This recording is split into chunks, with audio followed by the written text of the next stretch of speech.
Hello students, आप सबका अपने चैनल पर स्वागत है। देखिए, एनटीए नीट का रिजल्ट को लेकर सुप्रीम कोर्ट ने दिया एनटीए को खास निर्देश और साथ ही साथ एनटीए ने नीट रिजल्ट पर सुप्रीम कोर्ट ने एनटीए को लगाया फटकार।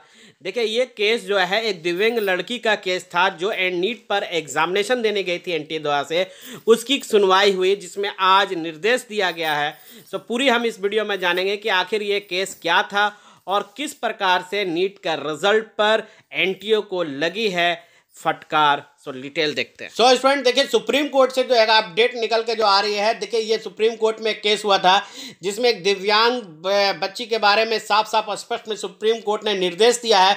और उन्होंने देखिए मामला क्या था वो मैं आपको बता दूं। मामला यह था कि सुप्रीम कोर्ट में ये केस दिव्यांग बच्ची गई थी जिसमें उसने कहा था कि नीट परीक्षा पे एग्जामिनेशन जब दे रहे थे तो परीक्षा केंद्र पर उनका आंसर शीट छीन लिया गया था और एक्स्ट्रा टाइम भी नहीं दिया गया था और ना ही एक सहायक के रूप में मौजूद किया गया। तो इस पर सुप्रीम कोर्ट ने खासकर टिप्पणी की है। और देखिए फिर एनटीए का जवाब क्या रहा, बड़ा चौंकाने वाली बात। पहले हम एनटीए के जवाब सुन लेते हैं। उन्होंने यह कहा कि जो उनके वकील थे रुपेश कुमार, उन्होंने कहा कि एनटीए जो है सिर्फ परीक्षा आयोजित करता है और परिणाम घोषित करता है, जबकि जमीनी स्तर पर इसका नियंत्रण नहीं है, यानी पर्यवेक्षक पर इसका नियंत्रण नहीं है। उन्होंने सफाई दिया कि पर्यवेक्षक को प्रशिक्षित करने के लिए वेबिनार का आयोजित किया गया था, लेकिन जमीनी स्तर पर ऐसा नहीं हो पा रहा है।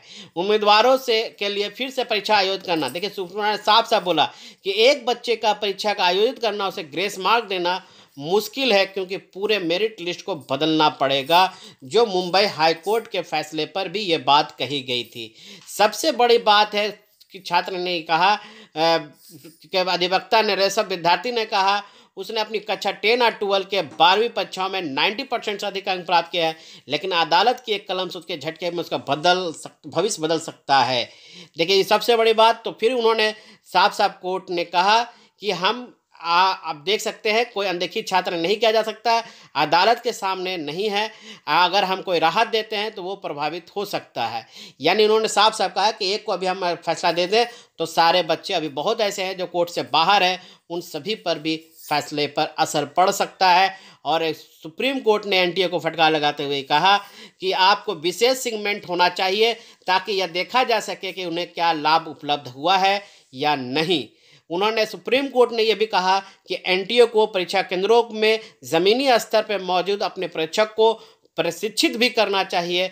इस तरह से आप किसी छात्रों के भविष्य को नहीं बिगाड़ सकते हैं। सो गाइस, लेटेस्ट इन्फॉर्मेशन के लिए चैनल सब्सक्राइब कर रखिएगा, बेल नोटिफिकेशन ऑन कर लीजिएगा। जय हिंद।